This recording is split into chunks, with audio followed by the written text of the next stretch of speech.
Sinä katsot Radio Kalevaa. Radio Kaleva.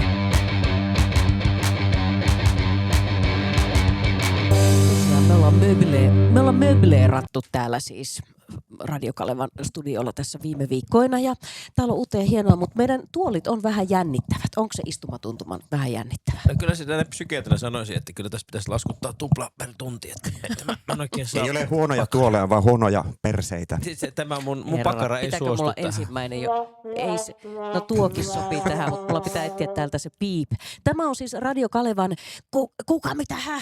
Keskusteluohjelma taas täällä starttailemassa ja studiossa, kuten ehkä joku tarkkaavaisin fani on jo kuullutkin, niin tämän kerran keskustelijat paikan päällä.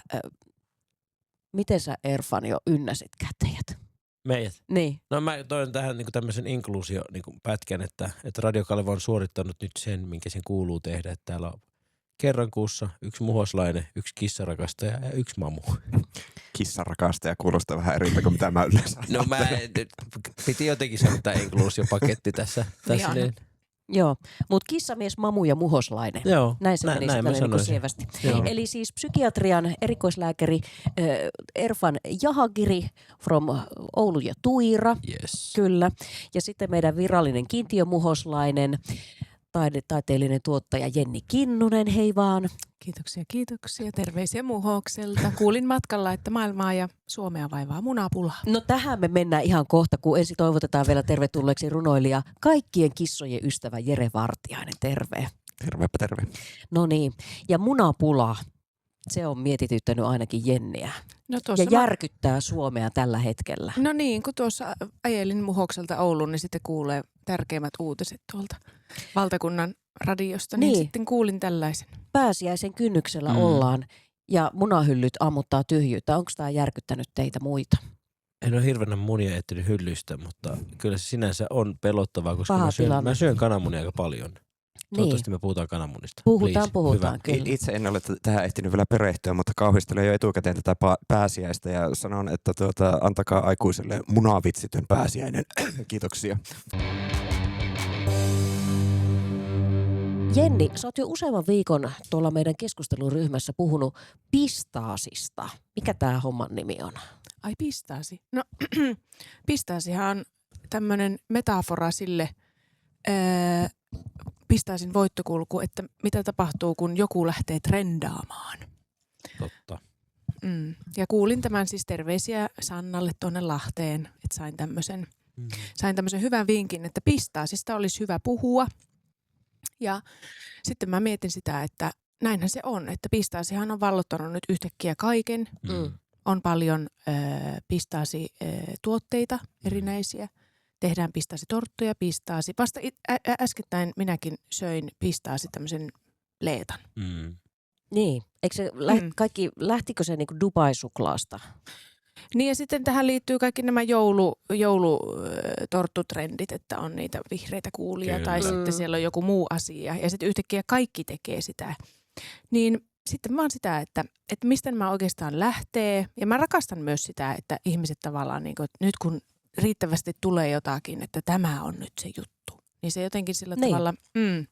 Miten musta tuntuu, että mä oon aivan yhteiskunnan ulkopuolella. Mä oon jotenkin välttänyt tämän pistaasi-asian täysin.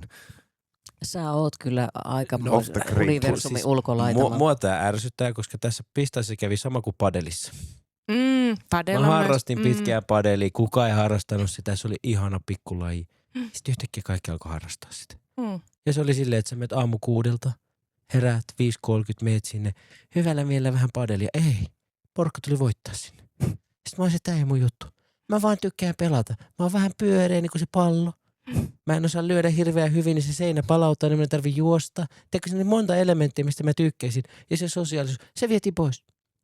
Se alkoi trendaamaan. Niin. Samoin pistaasi. Niin, joo, mä oon Iranista, mä olen maailman suurin pistaasituottaja. Mä oon syönyt pistaasia kaikessa koko elämäni. Ja nyt ihmiset yhtäkkiä heräsi pistaasia leivän päälle.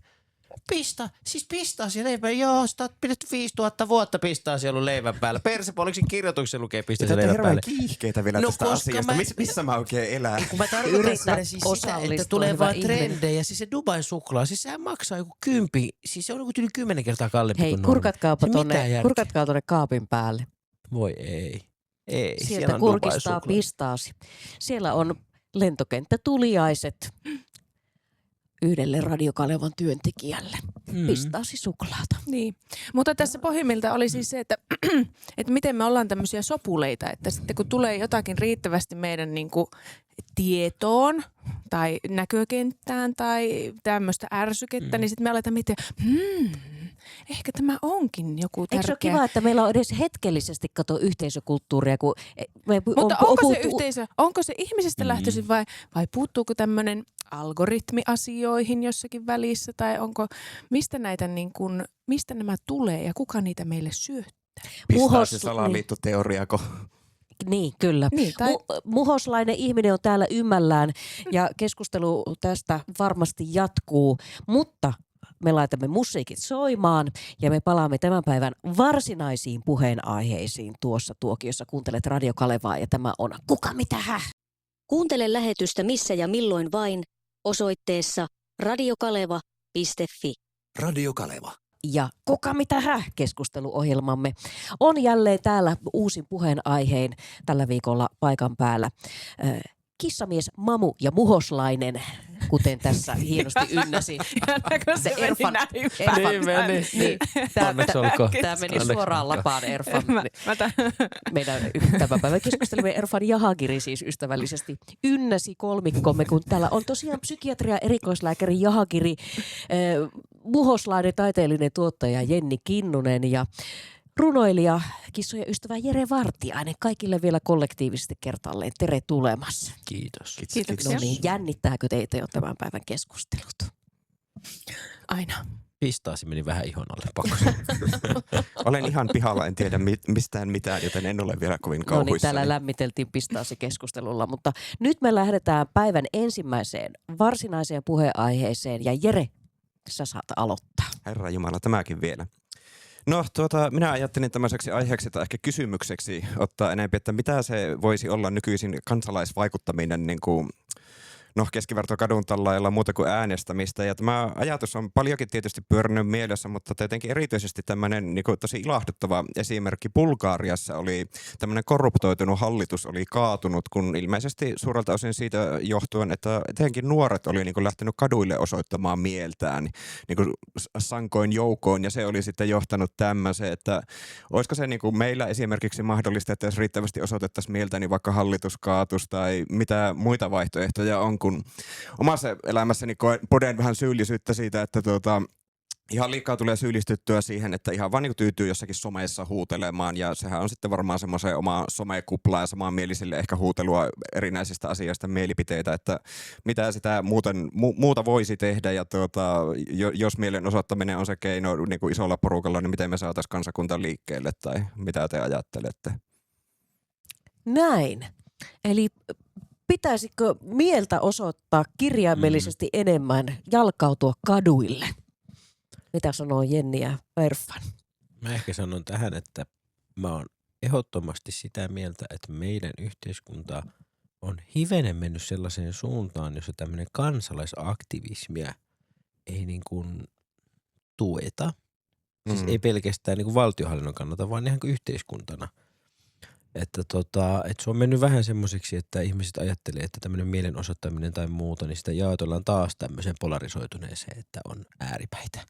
On istumalakkoilijoita ja sitten on sitä toista päätä.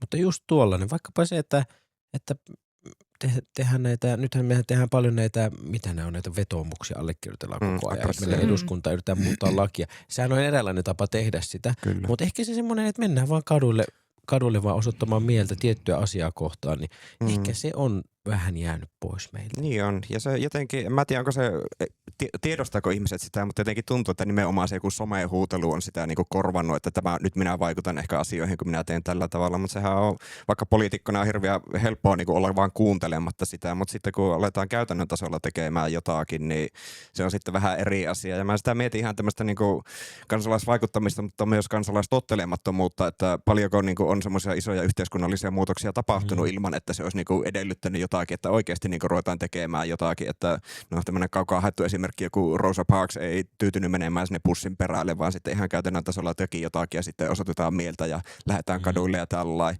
Ja sitä paheksutaan ja siitä ei tykätä, mutta sehän se on se juttukin, että siksi näitä asioita tehdään, että ne jos johonkin vaikuttaa ja sitten on pakko tehdä muutoksia niin kuin yhteiskunnan tasolla myös.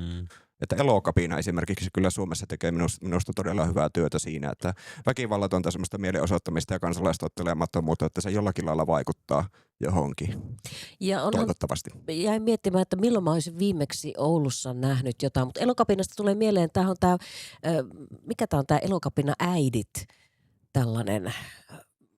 Katsot minua, minä en siihen äitiryhmään Niin, kuulu. Joo. Siis äitiaktivismi tai äitien Niin, kautta kyllä, että Joo, tällaiset kyllä. vähän vanhemmat daamit kerran istuivat tuolla rotuaarilla ja he halusivat ikään kuin tällaisen rauhallishenkisesti antaa hyväksyntänsä tällaiselle luonnonsuojelulle ja tämän kaltaiselle toiminnalle. Tunnen meidänkin hallituksessa on ihania äitiaktivisteja. Mulla tulee siitä niinku, tavallaan hirveän niinku surullinen olo, että musta ainakin tuntuu, että ei mitään muuta vaihtoehtoa ole, tai että ei pysty muuten vaikuttamaan asioihin kuin niinku aktivismilla tai mielenosoittamisella. Ja musta se kielii sitten tavallaan siitä yleisestä niinku ilmapiiristä, että ihmisillä ei ole tunne siitä, että minä pystyn vaikuttamaan niinku oman valtioni tai yhteiskuntani tai yhteisöni asioihin. Ja sitten me eletään kuitenkin niinku demokraattisessa valtiossa, niin sehän on ihan meinas tulla nyt sormi. Sori. Niin, että sehän on ihan tosi surkea tilanne, että jos koetaan, että mikään asia niin kuin ei etene.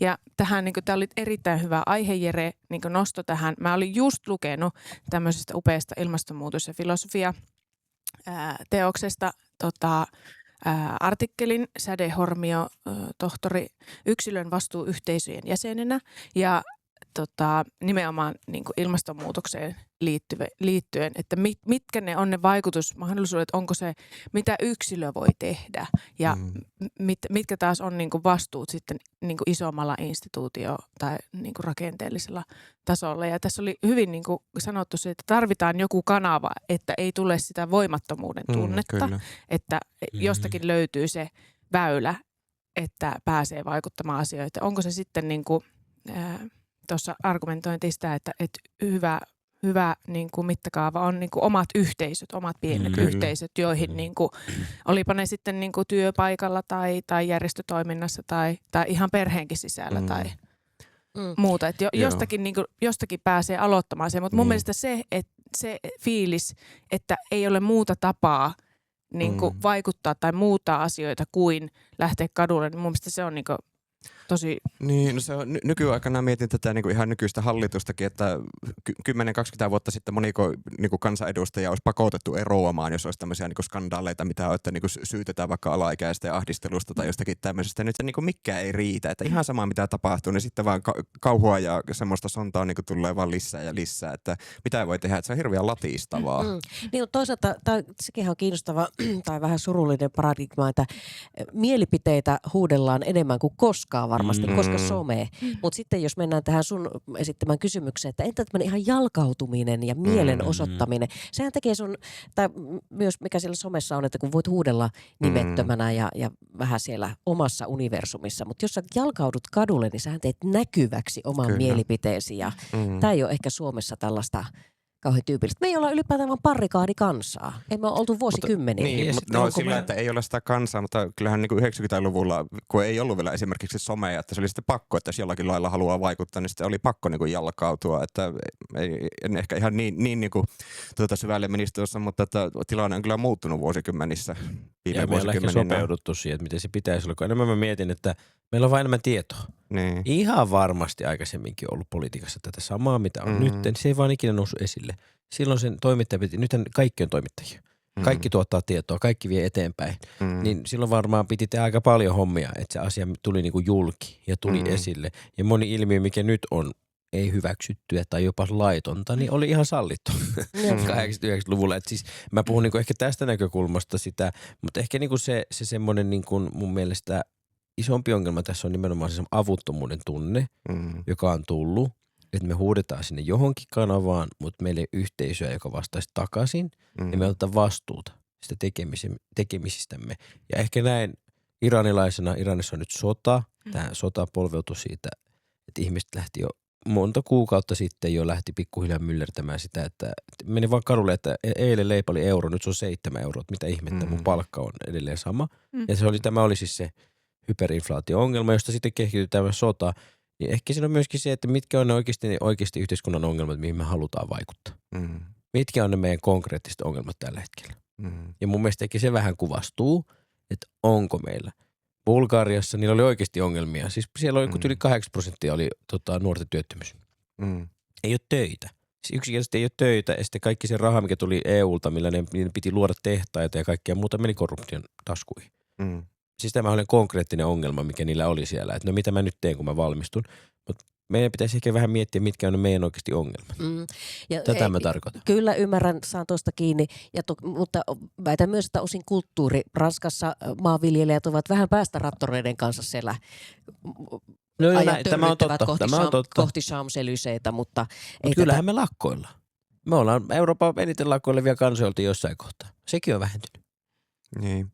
Tässä muutaman vuoden olen sitä yleislakkoa jo odottanut, mitä on somessa huudeltu ja sillä, että joku muutos, mutta että eipä tämmöisiä asioita ole sitten kehityskulkuja kuitenkaan tapahtunut, että ja en tiedä, miten se tapahdutettaisiin ja olisiko silläkään vaikutusta. Mutta mä edelleen sanoisin, että meidän pitää olla se konkreettinen, yhtenäinen, kaikkia ihan sama iästä ja sukupuolesta ja niin kuin ylimenevä tavoite. Onko jotain aihetta, jonka puolesta haluaisitte lähteä osoittamaan mieltä nyt tonne rotuorille? Marssi. Kulttuuri, ilmasto. Esimerkiksi. On montakin asiaa, mutta yksikään niistä ei ole sellainen, joka koskettaa enempää kuin ehkä 10% väestöstä. Tämä sanoo meidän muhoslainen. No kyllä mä sanoisin, että tavallaan se pitäisi, ilmastonmuutos on ehkä yksi semmoinen, joka tulee jollakin tavalla niin kuin väistämättä muuttamaan meidän niin kuin elämää. Tai jos ei meidän elämää, niin seuraavien sukupolvien elämää jollakin tavalla. Niin mä ehkä haluaisin sellaisen niin kuin, avauksen, että se jotenkin lävistäisi sitten. Koska se ei ole pelkästään meidän ongelma tai Suomen ongelma tai niin, se on varmaan tässä ilmastojutussa, että se on vielä liian kaukasta meille. Mä mietin sitä, niin, kun tässä oli nämä ja niin monimutkainen. Natsipuukotukset oli täällä Oulussa, ne 2 kappaletta, niin silloin olin siinä mielenosoituksessa mukana. Ei se iso porukka ollut, mutta että semmoinen, se tuli hirvittävän lähelle se, että oikeasti mä näin, kun se otettiin, se ensimmäinen tyyppi otettiin kiinni, kun se oli puukottanut tuossa Valkeassa. Että satui olleen kävelylenkillä ja kuljin tuosta niinku Letkun puiston ohitte ja sitten niinku näinkin vähän sitä tilannetta ja sitten, että ei saatana, että tämmöinen kaupunki, kun tämä on, että Oulu niin kuin Euroopan natsipuukotuspääkaupunki tai jotakin tämmöistä, että kyllä sitä sitten alkaa miettimään, että tuo ilmastoasia, niin sitä ehkä moni saa vielä piettyä aika etäällä sillä ja se tuntuu jotenkin, että varsinkin me ollaan täällä turvassa ja että meillähän on hyviä asiat ja ei sitten jotenkin hahmoteta sitä. Enemmän, siis ilmastonmuutoksen mä mietin sitä, että kun jokainen on tehnyt tiettyjä valintoja jo. Minä uskoisin, että aika monessa suomalaisessa perheessä on istuttu alas ja mietitty, että on tehty jotakin muutoksia, on vähennetty lihaa tai vähennetty lentämistä, vaikka meidän perheessä me lennetään hirvittävän vähän ja ulkomaan matkoja tehdään tosi vähän ja muutenkin pyritään autolla liikkumaan vähemmän. Siis tämä on niin kuin meidän oma päätös. Ja edelleenkin voisi tehdä paljon enemmän. Siis tosi paljon enemmän voisi tehdä. Mutta mä uskon, että se on semmoinen asia, josta puhutaan paljon, siinä on suuntaus, mutta mä oon samaa mieltä Erin kanssa, että se on aika kaukana vielä. Konkretia. Siis joku konkretia pitäisi olla. Niin. Ja joku semmoinen, joka oikeasti koskettaa meitä kaikkia, se on jotenkin, ja se puuttuu. Mä en tiedä mikä se on. No se oli silloin, mäkin muistan sitä aikaa, että oli vähän mun näköisenä, oli pikkusen ehkä hasardia kävellä Oulussa. Oli vähän niin kuin rehellisesti edeltävästi ennen niitä puukotuksia. Ja sitten tuli se semmoinen yhteisöllisyys, että hei, me ei olla mikään tämmöinen kaupunki. Ja sitten se lähti siitä. Samoin oli silloin, kun oli ne Oodinin, mitkä nämä oli nämä Oodinin pikkusut, mitä ne oli ne lapset, nämä Oodinin tyypit, niin sekin tosi nopeasti tuli ilmiö sieltä ja vasta ilmiö niin kuin käytännössä veisin kokonaan pohjaan siltä. Mutta jotenkin meiltä puuttuu joku kollektiivinen, kaikkia meitä yhdistävä niin, perustarpeisiin se on rajattu ja konkreettinen ja selkeä ja sitten siinä on joku tavoite, että se ei ole vaan, että huudetaan sinne maailmaan. Niin, vaan ja se on että konkreettinen. Ja väitän edelleen, että pikkusen vähemmän kilttejäkin voitaisiin olla. Muistan ikuisesti, totta. kun eräs kainuulainen herrasmies kertoi mulle tapauksen, kun hän oli ollut nuori opiskelija. He olivat tällaisella jollakin opiskelijamielenosoituksella Helsingissä. He marssivat pitkin Manskua. Hän oli siellä etujoukoissa ja hirveä uho päällä ja huudetaan mielenosoituksellisia siellä iskulauseita. Ja hän menee uho päällä eteenpäin, kunnes hän hoksaa yhtäkkiä, että hei hetkinen, missä kaikki kaverit on? Hän kääntyy katsomaan. Mielenosoittajat olivat jääneet liikennevaloihin. Tämä on suomalaista. Eikö oot kyllä oikeassa. Siis oot kyllä oikeassa. Ajattelet, että me ollaan kuitenkin maa, jossa mietitään, että vitsi, tää on ärsyttävää. Minä kerään 50 000 nimeä ja viedään tää lakimuutoksiksi. Mehän toimitaan näin. Mehän hirvittävästi tehdään niinku tämmöisiä niinku oikeasti isoja perustavanlaatuisia muutoksia pitkäjänteisesti. Ajattelisin 50 000 nimeä, kun sä haet sitä, jos on vaan 50 000 ihmistä olisi kadulla. Jos meillä olisi 50 000 ihmisen marssi kadulla, se ylittäisi uutiskynnyksen niinku koko ajan. Onko meillä viimeksi ollut joku iso marssi? Milloin on ollut joku iso marssi, missä on ollut 50 000 ihmistä? No en nyt tähän hätään muista. Ei, mutta nimenomaan. Ei. Tohtorikulkuja oli 1500 ihmistä Oulussa 5 vuotta sitten. Aika paljon tohtoreita. Ei ne ole kaikki tohtoreita. Mustahattuja. Penkkareissa oli varmaan aika paljon autossa ihmisiä ja muuta. Oli hieno kuorma-auto kulkua. Mutta hei, tärkeä puheenaihe, kiinnostava puheenaihe. Tästä me voitaisiin jatkaa ja mielellään jatkankin teidän kanssa. Mutta nyt me laitetaan kipalle musiikkia ja me siirrytään sitten seuraavaan. Ja se on Jenni Kinnusen meidän pöytään tuoma aihe, joten Jenni valmistautuu. Hep. Tällä viikolla kanssani juttelemassa Jenni Kinnunen, Erfan Jahagiri, Jere Vartiainen ja nyt meidän muhoslainen Jenni Kinnunen iskee puheenaiheen pöytään. Et ikinä unohda, että olet muhoslainen. Se aina kyllä tuodaan esille täällä. Se on dementia iskee, sen se muistat. on hyvä, että muistutetaan. Juuret on tärkeät. Kyllä, tässä siis puhuttiin kansalaisvaikuttamista ja kysyit Sini sitä, että minkä vuoksi niin voisi lähteä niin barrikaadelle. Puhuin toki tästä ilmastonmuutoksesta, mutta myös yksi aihe olisi, niin kuin, jonka kanssa voisin myös lähteä, on ihan tämmöinen äitien väsymys. Ja mä tiedän, että Efillä on tulossa tosi mielenkiintoinen avaus tähän loppuun ja tämä vähän nyt liittyy tavallaan niin kuin siihen, että storyhan lähtee siis siitä, että olin tässä muutama viikko sitten sunnuntai-aamuna lastenhoitovastuussa kotona. Ja tähän kuului sitten raastavaa kyydittämistä, eli olin taas siinä Helly Hansenissa niin menossa jäähallille. Eli se oli se hallita.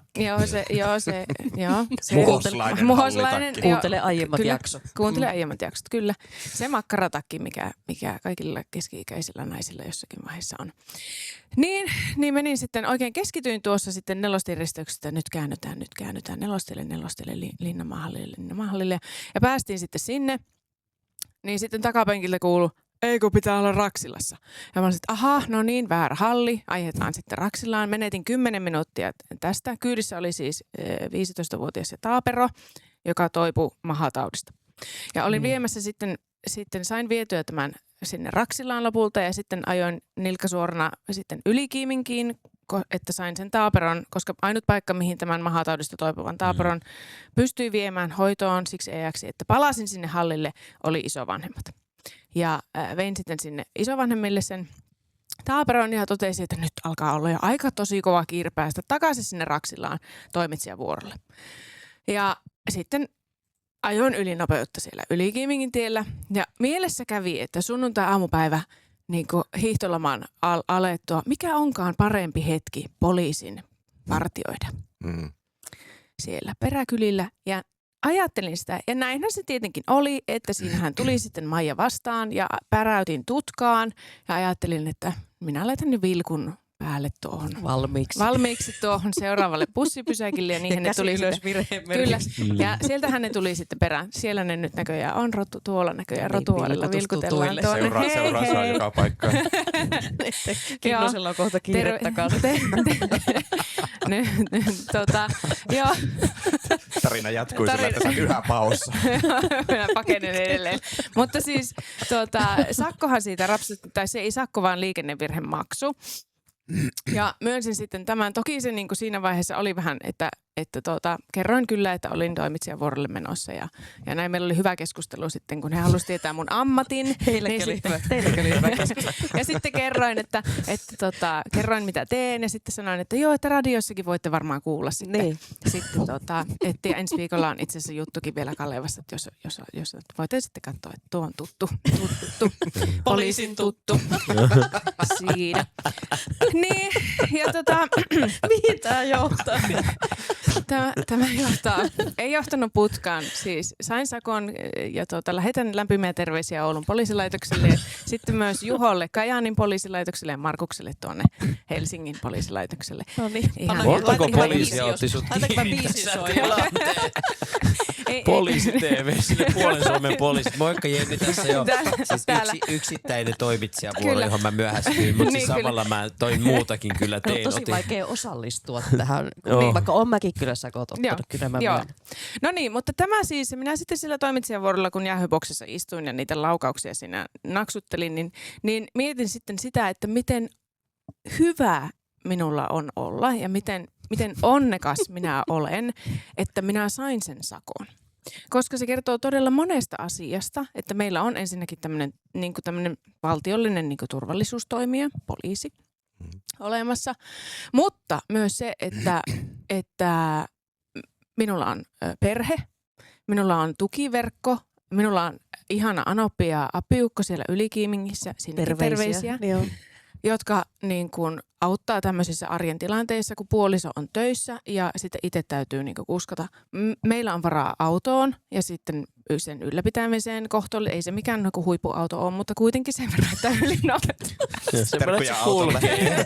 Kulkee, joo. Auto kulkee. Sitten niin kuin, lapsella on harrastus, josta hän niin kuin, pitää kovasti ja tavallaan niin kuin summa summarum, että mä koen, että niin kuin, ja mä pystyin sen, siis toki niin kuin se sakko oli kohtuullisen iso tietyllä tavalla, koska sitä ylinopeuttakin oli. Mutta valtava ilo ja kiitollisuus. Minä sen pystyin maksamaan, että mulle ei niin kuin, siis toki se niin kuin oli niin kuin iso ylimääräinen meno, mutta niin kuin meidän niin kuin perhe ei kaadu siihen. Ja se kieli, että meillä on niinku tietyllä tavalla niinku perusasiat kunnossa. Ja sitten tästä mä halusin niinku nimenomaan puhua, että mulla on tilanne näin ja mä koen olevani onnekas, mutta on paljon perheitä, äitejä, jotka ovat hirvittävän väsyneitä, eikä sitä auta tämä niinku kevät, joka paljastaa niinku kaiken Scheissen. Niin, on varmaan siihen kakkaan, ehkä tänään vielä, mutta niin kun ikkunat on likaiset ja tämmöistä niin kuin metaforista niin kuin roinaa ja sitä riittämättömyyden tunnetta Kyllä. ja väsymystä ja tuskaa ja niin kuin, selviytymistä. Niin siitä minä halusin puhua tässä, että miten te koette, että minkälaisille palikoille teidän elämä rakentuu ja minkälaiset teidän niin kuin, tukiverkot on ja mitä tapahtuu, jos tulee elämään joku kriisi, yllättävä kriisi, että sieltä joku niin kuin, tuolinjalka tavallaan niin kuin, yhtäkkiä katkee tai sitten sitä ei alun perin ole ollutkaan ja sitten taas tulee jotakin niin kuin, kevät yllättää. Niin. Ja tämä on niin kuin, alustuksena siis sille, että mun kaveri Islannissa sanoo sitä, että siellä 25%, eli siis joka 4. äiti jää työkyvyttömyyseläkkeelle, koska se paketti ei pysy kasassa. Ja mä mietin sitä, että mikä tässä yhteiskunnassa ja mikä tässä niinku systeemissä niinku on niinku vialla. Et musta alkaa tuntua, että joku tässä elämäntyylissä ei ole kestävää, kun me ei niinku selvitä. Ja puhun siis niin kuin sekä äitinä että ihmisenä. No niin. Eli voimaannuttavan henkilökohtaisen poliisitarina ja monologin jälkeen sitten tähän kysymykseen. Mikä pitää paketin kasassa vai pysyykö se paketti kasassa? Niin se on se ensimmäinen kysymys, että niin. pysyykö se. En mä tiedä, siis mulla tällainen henkilökohtaista elämää sivuuten ehkä enempi mietin sitä huolta, että kun tosiaan jäähän työkyvyttömyyseläkkeelle ja tämmöisille, että kun on koko ajan niin kaikennäköiset ongelmat, tämmöiset niin uupumukset ja siis ylipäätään niin psykiatriset kaikki haasteet ja muut pahenee. Ja sitten kuitenkin leikataan siis rahoitusta koko ajan näiltä. Että sehän koko ajan on se suunta, että niin otetaan rahaa pois tältä niin terveydenhuollolta ja tämmöisistä palveluista. Että kyllä sillä niin on monia ihmisiä, joilla on asiat hyvin, mutta että kyllähän tässä eletään semmoisia aikoja, että monilla ne tulee olemaan niin koko ajan vaan niin heikommissa kantimissa ja leikataan niin terveydenhuollolta. Ja nythän on tämä, että otetaan näiltä kolmannen sektorin järjestöiltäkin, jotka niin tukisi tämmöistä jaksamista ja kaikennäköistä tämmöisiä palveluita tois, että en tiedä, joillakin ihmisillä on asiat hyvin, mutta että sitten kyllä se itseäkin mietityttää sillä, että ei sitä varmaan kovin montaa tuolijalkaa tarvitse katketa, että sitä sitten saattaa niin kuin hyvinkin heikoissa kantimissa olla, että kyllä mä niin kuin yleisellä tasolla tosi paljon huolestuttaa se, että niin kuin, miten tämä yhteiskunta meitä niin kuin kantaa ja onko se niin kuin enää se yhteiskunnan tavoite, että eletäänkö tässä missään niin kuin hyvinvointivaltiossa, jos eletään, niin missä määrin enää. Niin ja kun musta tuntuu siis nimenomaan se, että se ei ole, että se myös minä niin olen kokenut yksinäisyyttä siis niinku ihan siinä pikkulapsi niinku vaiheessa. Et mun mielestä tässä niinku haiskahtaa, että joku on niinku perustavalla tavalla, niinku, että jos niinku jopa mulla, joka mä koen, että kaikki on niinku periaatteessa tosi hyvin, niin on sitä yksinäisyyttä. Onhan Islanti ja Suomi niinku tosi korkean elintason maita. Meillä on niinku tosi monet. Meillä on hirveästi kaikkia niin kuin lapsiperhetuki niin kuin mahdollisuuksia. Esimerkiksi Muhoksella toimii neuvola hirveän hyvin, terveyskeskus toimii hyvin, on perhepäivähoitoa, on niin kuin kaikennäköisiä palveluita. Ja sen lisäksi niin kuin, kyllähän nyt Kelakin antaa vielä niin kuin kaikennäköisiä niin kuin tukimuotoja. Mutta että missä se, niin kuin mä yritän jotenkin tavoittaa, että jossakin on niin kuin semmoinen, että se, tämä systeemi, pitäisikö meidän elää jossakin, mennä 50 vuotta taaksepäin johonkin agraari. Tämä on niinku mun niinku villein ajatus, mitä mä oon oikeasti miettinyt, että onko ongelma siinä, että se yhteisö on niinku karannut tai niinku se ei ole niinku, se ei toimi ja meidän pitää käydä jotenkin, työ on ulkoistunut niinku kotitilan ulkopuolelle, että mä en jotenkin niinku, mä vaan heitän tämän tälle, että missä se olisi, siis tuntuu, että ei ole kestävää. Mä oon itse sitä mieltä, että se kelläkään ei pysy pakettikasassa, mutta kulissia rakennetaan, sitten me pidetään semmoinen. Ja sitten tuohon niinku tukimuotoon, niin mun mielestä kun me ollaan rakennettu tukimuotoja, niin tämä on tämä perus niinku ajatus siitä, että equality versus equity. Kaikki varmaan tietää sen kuvan, missä on se aita näin, ja aita on kaikille saman mittainen, se on tasa-arvoa, mutta sitten kun me laitetaan niitä palikoita jalan alle, niin jokainen näkee sitten sen jutun yli. Tämä on vähän niin kuin tämmöinen equality, equity. Niin kuin me ei voida niin kuin oikeita palikoita löytää. Mä tiedän niin kuin itse mä oon tehnyt väitöskirjan mielenterveyskuntoutumisesta ja kotona pärjäämisestä. Mä tiedän, että meillä on tukimuotoja, jotka palvelee noin puolta, mutta ei sitä toista puolta. Mutta ne silti ei voi saada mitään muuta kuin sen palvelu. Enemmän mä tässä mietin, jos mä ajattelin meidän omaa tukiverkkoa. Mä asutaan Oulussa, meillä asuu, vaimosisko asuu 600 metrin päässä. Hän on opettaja ja hänellä on kesät. Hän on paljon hyödynnettävissä sitten meidän poikien mummi ja papa asuu 500 metrin päässä meistä ja Anoppi ja hänen miehensä asuu kilometrin päässä meistä. Poikien eno asuu alle kilometrin päässä meistä ja kyllä se meidän, niin kun, se meidän tukiverkosto on hyvin kattava. Että kyllä meillä on niin semmoinen perhe WhatsApp, jossa me käydään asioita läpi. Jos ajatellaan, että meillä pojalla murtuu säärilu just tuolla, ei juhannuksena, milloin lasketellaan? Hiihtolomalla. Ja edelleen on vielä kipsi. Niin yhteiskunnan tuki oli nimenomaan se, että päästiin ambulanssilla, hän sai kipsiä, hän sai pyörätuoli, me kaikki saatiin nämä. Päiväkodin tuki olisi ollut se, että tarvittaessa olisi saanut avustajan sinne, jos tarvitsee. Ja sitten koulukyyditykset, jos pitää tulla pyörätuolilla, että hän ei voi istua sinne pyörällä. Mutta sitten se niin kuin verkosto sen ympärillä se, että miten jotenkin väsynyt ja kuormittunut mä oon ollut tämän ajan. Vaikka periaatteessa se, hän vaan lapsiaan tekee, mitä hän tekee. Että mä oon samaa mieltä, että se on jostain isommasta ilmiöstä kyse. Ja mä oon itse joitakin vuosia sitten tutustuin semmoiseen psykiatrian guruun Norman Sartoriukseen, joka siis hän on vanha mies, mutta hän puhuu hyvin semmoisella niin kuin globaalilla kielellä. Että hän puhuu niin kuin koko maailmalle kerralla, niin hän puhuu tosi paljon just tästä ilmiöstä, että me ollaan tultu kaupunkeihin. Ja kaupunki on pienempi ja meillä ei ole tilaa hengittää, meillä ei ole tilaa olla ja me ei tunneta, kenen kanssa me asutaan. Et silloin kun asuttiin siellä kauempana, ei se välttämättä ollut oma perhe, joka kasvatti ja auttoi. Se oli naapuri. Se koko oli joku kylä. toinen. Se oli Puhutaan koko tästä kylä. koko kylästä. Niin se on muuttunut hyvin nopeasti tähän tilanteeseen, missä me ollaan nyt. Kyllä. Ja tuosta saa kyllä kiinni sikäli, että kun toi vähän mihin Jerekin viittasit, että nyt kun rahat alkaa loppua ja rahaa vedetään pois kaikkialta ja sieltä kolmannelta sektorilta ja meidän sote-puolelta ylipäätään erinäisistä palveluista. Että vaikka on olemassakin tällaisia lapsiperheiden kotipalveluita, mutta kenelle niitä on enää varaa antaa. Että onko tämä enemmän nyt kyse siitä, että meillä pitäisi olla meidän arjessa jotenkin yhteisöllisempiä? Perhekuntien pitäisi olla isompia ja laajempia, jotta me pärjättäisiin, että kasetti pysyisi kasassa. Mietin ihan tämmöistä niinku henkkohtajuttuakin, että niinku jotenkin laajentaa sitä, että ei välttämättä ole semmoinen perhekontakti tai näin. Että mietin sitä, että kun asun itse kerrostalossa ja sillä mä oon varsinkin nuorempana mä oon ollut kyllä semmoinen, että mä oon ottanut niinku oven takana, että jos mä kuulen, että rappukäytävässä on joku, että mä lähden sitten vasta pois. Sitten lähden vasta ulos, kun se on tyhjä se rappukäytävä. Mutta nykyisin on sitten kuitenkin, että mä tervehin mielellään naapureita ja tykkään ajatuksesta, että Sä oot kasvanut isoksi. Kyllä.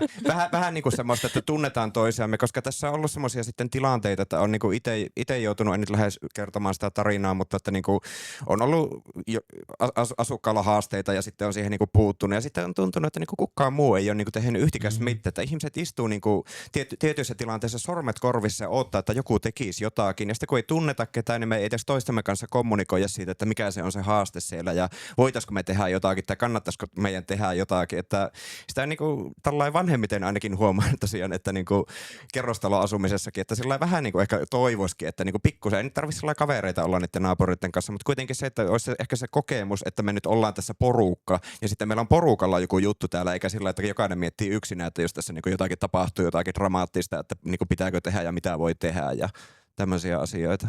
No, mutta mistä mä mietin paljon siis sitä, tämä äitiväsymys, tämä on mun mielestä tosi hyvä, erinomainen aihe. Koska mä en tiedä, että onko se, mä tiedän mistä se tulee. Itselläni on puolisona aivan äärimmäisen ihana ihminen, joka tekee enemmän kuin kukaan ikinä, siis minun silmissäni tekisi enemmän kuin mihin mä kykenen itsekään tekemään meidän arjessa. Mutta se mitä mä en niin kuin ymmärrä, se, mistä tulee se, onko se sisäsyntyinen vai ulkoinen paine. Niin kuin erityisesti äideillä tehdä tiettyjä juttuja. Mä en tiedä, mistä tää tulee. Mä just muistettiin, kun puhuttiin silloin siitä polkupyöräjutusta. Mä vein sen polkupyörän ja näin. Mutta sitten äidillä siinä on jotain muutakin vielä. Siinä on niin jotakin ei me puhuta muuta. isäväsymyksestä. No kun isäväsymys, mä veikkaan, että kun ei sitä vielä, ei me välttämättä osata vielä edes tunnistaa sitä. Että kyllä mulla on kaverit, jotka on tosi väsyneitä, mutta kun se on vähän erilainen. Ja se on vähän, koska mä muistan, että kun mä aina porukka aina sanoo mulle, että mä oon tosi väsynyt. Sitten mä olin silleen, että hei, mä olin lääkiksessä, mä olin väsynyt. Mä valmistuin, mä olin väsynyt. Mä menin naimisiin, mä olin väsynyt. Mä sain lapsia, mä oon väsynyt. Ei sillä ole mitään väliä. Väsymys on osa elämää, ei se tule loppumaan ikinä.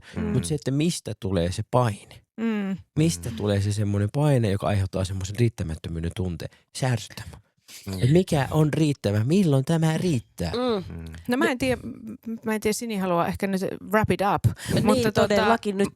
Mutta mä sanoisin, että ratkaisen tämän yhden lauseen, että joku tässä nykyisessä elämän niin kuin tavassa ei ole sillä tavalla kestävää, että se niin kuin tavallaan äitiä palvelisi Se on totta. niin, että äidin jaksaminen niin kuin riittäisi sekä niin kuin perheen että niin kuin työn kannalta. Näin on. Nyt me lähetetään jaksuhalit kaikille ihan kerta kaikkiaan äiteille ja isille ja tytöille ja pojille. Ja siirrymme pian päivän epistolamme viimeiseen puheenaiheeseen. Sinä katsot Radio Kalevaa. Radio Kaleva. Me ollaan puhuttu jo vähän pistaasihulluudesta ja me ollaan puhuttu mielenosoituksista ja me ollaan puhuttu väsyneistä äideistä. Ja nyt sitten siirrymme vielä yhteen puheenaiheeseen. Täällä siis paikan päällä Jenni Kinnunen, Erfan Jahakiri ja Jere Vartiainen. Ja Erfan, sun aihe on vielä käsittelemättä. Mistä haluaisit jutella meidän kanssa? No oikeastaan mun on pakko sanoa, kun se on pistaasihullu, niin mä ajattelin, että kun mä oon iranilainen psykiatri, niin mähän voisin hoitaa pistaasihulluudesta kärsiviä ihmisiä. Tuli vaan tällainen slogani tälleen sivulausena mieleen. Tosta tolleen vaan. Onks mulla jotakin oota mä katson. Joku uploadit tai joku Niin. sirkusdirehtori. Niin, kyllä. Vaikka tommonen. Aivan mahtavaa. Aina kun ratkaistaan asia, niin tuo ääni eteen. No niin, nyt tämäkin on hoidettu. Nyt Luku lähdemme 2. kaduille ja nyt Niin, äidit niin. eivät ole väsyneitä Kyllä. enää. Kyllä. Siis ihan tämmöinen, kun näinkin läheinen asia. Mä eilen mulla oli tämmöinen ihana työ, niin kuin semmoinen rento päivä ja mulla oli sitten siinä iltapäivästä vähän aikaa. Ja oli ihan aurinkopaiste. Ja sitten mä menen kävelylle.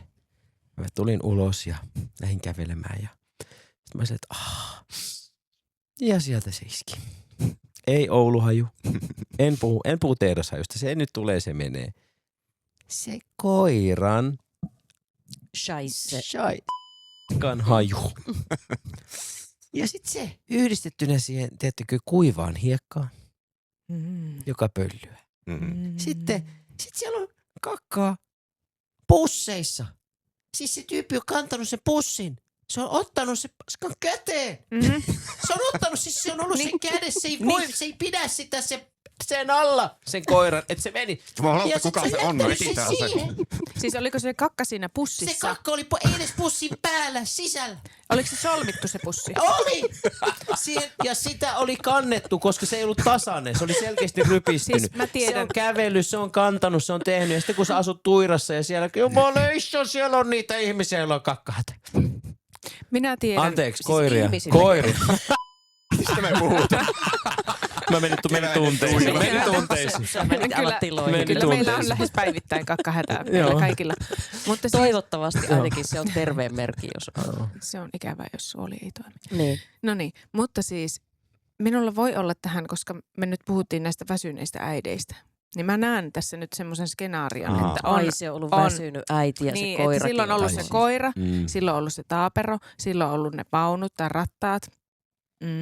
Ja sitten sitä Eli- nyssäkkää ja nässäkkää, jota pitää koko ajan niin raahata hikipäässä Joo. siinä hellyhansen takissa, niin tuskan hiki päällä, koska kyllä. Oot sä pitäisi olla koiranomistaja, kotona. Kinnunen? Ja sitten, ei ole koiraa, mutta niin sitten se on käynyt kaupassa ja sitten sillä on ne kaikki hommat siinä ja sitten se koira kakkaa ja sitten se kerkee poimia sen, pussittaa sen, laittaa sen solmun ja sitten se taapero lähtee menemään, se 2-vuotias, joka ei ole Se on millään tavalla karannut, niin. yhteistyökykyinen, että jos sä sanot silleen, että pysy tässä, niin se ei todellakaan pysy. Niin se on lähtenyt niin. ja sitten on tapahtunut tämä, että aivotoiminta. Leikataan sote-palveluista, niin sitten kakka haisee joka paikassa. Että tässä on tämmöisiä suoria ketjuja, voimme Kaikki johtaa. liittyy kaikkeen. Oliko sulla joku ihan niinku kysymys Mun tähän liittyen? kysymys ehkä oli enemmän Saa siis myös se, tuulettaa vaan se, mitä päätä. mä oon tässä niinku miettinyt, oli se, että on ihana kevätpäivä. Aurinko paistaa. Palataan alkuun. Sitten tulee tämmöinen pieni. Uudestaan Raumaan palataan ja palataan ja palataan. Siis Kohta on Jenni poliisin tarina. Se ulosteen tuoksu on kuitenkin universaali. Se ei ole sellainen, että on niitä vähän erilaisia, vähän pistävämpää, vähän märempää, vähän hitaampaa, vähän ummetamampaa. pistaasimaisempaa. Nimenomaan Ihan sitä sama. ummetusta ja sitä vähän niin kuin erilaista on. Mutta se, että minkä takia se pilasi mun päivän? Miksi? Tässäpä kysymys. Ei, mutta rehellisesti. Mä mietin sitä, että miksi se pilasi mun päivän. Koska arvitkaa, mitä mä teen seuraavaksi. No. Mä olen katsoa, että onpa meillä likaiset ikkunat. Vitsi, onpa tuossa, noi kivet pitää harjata. Ei vitsi, pitää tehdä tuota. Ai katoppa, auto pitää pestä. Tiedättekö mitä tarkoittaa? Niin. Että jotenkin se yksittäinen haju, joka kuvasi jotakin tekemätöntä työtä. Joku on jättänyt jotain tekemättä, joku asia on mennyt päin. Niin kuin sä sanoit, se voi hyvinkin olla tämmöinen. Joo, Se oli tekemätön pusetö. työ. Joo. Toi Niin niputtaa sit sen se yhtä äkkiä niinku silleen, ja sitten niinku, sitten mä otin semmoisen, mun piti käydä rennolla kävellä, mutta pikakävely vaan jumalauta vaan. Mutta Tutti. saadaanko me Joo. johdettua tästä, että sä lähdit sitten mieltä osoittamaan, että sote-palvelusta leikataan väsynyt äiti kakkaa ja sitten Erfan lähti mieltä osoittamaan. Me saadaan punottua kaikki nämä meidän aiheet yhteen tällain. Nimenomaan mä voisin heittää kakalla ihmisiä ja sanoa, että Ei se on tehty jo. niin muuten onkin. Mutta siis se, että mistä tuli tämmönen itselle semmoinen olo. Mä ihan oikeasti eilen oli silleen, että ei vitsi, mun pitää vielä tehdä. Mä kävin autossa, että siellä mä on saan myös jotain aika tehtyä. paljon tekemätöntä työtä, koska mä löysin tällaisen tilaston, että Suomessa on arviolta noin 800 000 koiraa. Ja on tällainen yhdysvaltalaistutkimus, jonka mukaan lemmikkikoira tuottaa vuorokaudessa keskimäärin 150 grammaa scheisseja. Joten yhteensä suomalaiset koirat tuottaa siis päivässä noin 120 000 kiloa ja vuodessa lähes 44 miljoonaa kiloa shaibaa. Tätä ongelmaa ei ole muhoksella. Ei, Siellä on- siellä on yhtä paskaa kaikki. Niin siellä Se kakka on harvemmassa, Sorry. sanotaanko Joo, näin. se Siellä on enemmän metsät. Niin. Siellä on Alueita. neljältä kohden Muoslaiset tuo koiransa Oulun puolelle niin tekemään tarpeet, että siellä pysyy Tuira. puhtaana. Sieltä se Laakkosten perhe on tuonut koirat meille. Niin. Mutta siis suhun iski kevät. Niin, mutta enemmän siis se, että arvaa miten mä ratkaisin tämän mun niinku ressin tästä. No. Sillä, että mä menin autoon, niin sitten mä otin harjan pois. Mä vein sen varastoon, siis se millä harjataan lumet pois. Siis Mä vein talviharjan varastoon, mä sanoin, no niin, nyt mä oon tehnyt jotakin. Siis että kevät on tullut. Mutta onko se kevät? Koska mehän viettää nyt iranilaista uutta vuotta. Eli Iranin uusi vuosi oli viime viikon perjantaina vuosi vaihtui ja se jatkuu vielä ensi viikkoon asti tämmöinen niinku juhlallisuus. Ja meillähän niinku Onko sillä vuosi joku nimi vaihtui. muuten tällä juhlalla? On Nowruz. Nowruz. Okei. Okay. Se on meillä ja me oltiin pääkaupunkisella mun vanhempien luona. Ja toki meillä, aina kun on Nowruz, on vähän niin kuin joulu, niin se on joulusiivous. Kaikki siivotaan kuntoon. Sitten mä mietin, että liittyykö se siihen, että mä oon tottunut omassa kodissa, missä mä oon niinku kasvanut, että Nowruz, eli uusi vuosi alkaa. Ja me mennään esimerkiksi, siellä meillä on sellainen perinne, että lapsilla pitää olla puhtaat uudet vaatteet, kun mennään uuteen vuoteen. Ja aikuisilla nyt ei turha ostaa uusia vaatteita joka vuosi, mutta ostaa vaikka uudet alushousut tai sukat. Että on jotakin uutta, jolla sä menet uuteen vuoteen. Mä mietin, että johtuuko se tästä? Että jotenkin aurinko paistoi, mulle tuli tämä mieleen, me oltiin oltu siellä, ja sitten jotenkin se oma kämppä oli, että ei hitto, mulla on siis vieläkin kola pihalla. Mihin mä tarvitsen kolaa edes? Ei kolaa, vaan se työni. Sä tarvit kolaa vai lasia? Muhoksella meillä on vielä kolat pihalla ja pulkat ja no kun teillä on pihaa. Ja vähän luntakin vielä. Niin on. Me ei ole, mutta siis jotenkin mietin, että tulikohan tää tästä. Että mulle tuli tämmöinen riittämättömyyden tunne, joka kuvastui jostakin mun niin jostakin. Kyllähän tämä kevät ja tämä, jotenkin, kun nyt ollaan tässä likamallissa menossa, kun tuolla on vielä noi hiekat ja vielä noi likaset lumet ja siihen jos laitetaan vielä tommonen ikävä shaisse-kokemus, niin se jotenkin se tuntuu, tämä hetki tuntuu nyt vähän tämmöiselle nuhjuselle. Niin on, likainen fiilis. Se on totta. Kyllä. Mutta se oli niinku tossa ehkä semmonen. Ja muutenkin niinku, en mä tiedä, joo. Niin, mutta toi Nowruz, joka on siis nyt teillä tää iranilaisten uusi vuosi ja tällainen uuteen meneminen ja ehkä myös vähän niin kuin freesimmin hynttein tai kuteen tai jotakin tällaista, niin se sopisi hyvin tähän meidänkin tähän nuhjukauteen, että jotenkin semmoinen ryhtiliike, että nyt pikkusen kaikki tsempataan ja kohennetaan jotenkin olemusta ja kotia ja kakat kerätään. Ja sitten meillä oli siis minun ihana vaimo, niin kuin sanoin, hän oli tehnyt meille sen meidän uuden vuoden pöydän. Meillä on uuden vuoden pöytäkattaus, mikä pitää tää. Hän oli kaikki nämä tehnyt, mutta sitten jotenkin varmaan se semmoinen, että vihdoinkin on pölyt takana. Että mennään uuteen vuoteen, mutta sitten varmaan onkin tämä just tämä harmaa ja tommonen. Mutta mä haluaisin vielä tarttua tähän, kun sä sanoit, että se nimenomaan, että kun muut ei hoida sitä omaa tonttiaan, että siellä on se joku ketä ne on ne tyypit. Se muistuttaa itseä tekemättömistä töistä. Niin. Sitä mä tarkoitin. Ei mulle alkoi ärsyttämään, että kun muiden asiat tulevat esille, niin hän tulee minunkin. Ekana huomasin ikkunan, sitten huomasin auton. Sitten huomasin pulkat. Eli mä huomasin, mitä ihmiset näkee minusta. Aivan. Ja mulla taas sitten tulee se, että voi kun minäkin voisin olla yhtä niin kuin hompsuinen tai niin kuin laiska tai välinpitämätön. Niin, tai rento ja kumpa mäkin olisin rela. Koira saisi tuutata menemään. Enkä se niin takakireen mutsi, joka tiedätkö ajaa siellä nilkkasorna. Tämä on just se kulissi. Tätä mä just tarkoitan, että kun jotenkin suositaan nimenomaan sitä takakireää täydellisyyteen pyrkivää, aina komot, kaikki olla mukana, joka ei ikinä epäonnistu. Ja sitten itse oot semmonen, että no niin, tänään oli tämmönen maailman huonoin isäpäivä, että me ollaan jalkapallotreenissä, sulla on tanssikengät. Ei mennyt hirveän hyvin. Unohtu eväät, unohtu vedet, niin se on jotenkin, se ei ole sallittua. Mutta onko kakkapussin jättäminen siis kiva ja sallittua? Ei Mun ole kyllä mun mielestä. Kyllä nyt pitäisi karpata mä ymmärrän, ihmisen. meidän pitäisi sitä semmoista niin kuin, jotenkin sivellä sitä kakkaa itseemme ja jotenkin niin kuin tulla sen kanssa sinuksi. Nimenomaan. Johtopäätös. Ei kun nimenomaan sivellä se epätäydellisyys ja hyväksyä se ja olla silleen, että jokainen meitä saa olla hetkellisesti se epäonnistunut ja siis niin kuin epäonnistunut, että on jotenkin hiekkaa. Niin se Etupihalla se inhimillisyys. Mutta Niin. tämä on varmaan just tätä jotenkin, kuten sanoin, siinä on joku piilevä voima, joka sanoo, että meidän pitäisi tietyllä lailla toimia Se ei niinku mitään järkeä. No niin. Eli sinä muhoslainen äiti siellä jossain, joka sait kenties ylinopeussakot. Ei se mitään, me ymmärrämme sinua ja Kyllä. suoritustasi ja väsymystäsi. Ja sinä ihminen, jolta lirpsahti se jo kerätty kakkapussi sinne tien laitaan, niin ei se mitään. Se oli keskellä tietä. Mut joo. Otitko sä sen Niin. ja laitoit itse roskiin? Mitä? Totta kai, mä en voi kävellä ilman. Jos mä näen roskaa, mun on pakko heittää se pois. Näihin kuviin ja tunnelmiin täällä oli meillä tänään keskustelemassa Kuka mitä ohjelmassamme Jenni Kinnunen, Erfan Jahagiri, Jere Vartiainen. Lämmin kiitos, jospa tästäkään jäänyt raumoja, vai jatketaan sitten taas Me jäi vaan muhos.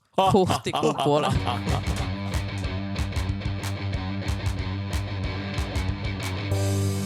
Kuuntele lähetystä missä ja milloin vain osoitteessa radiokaleva.fi. Radio Kaleva.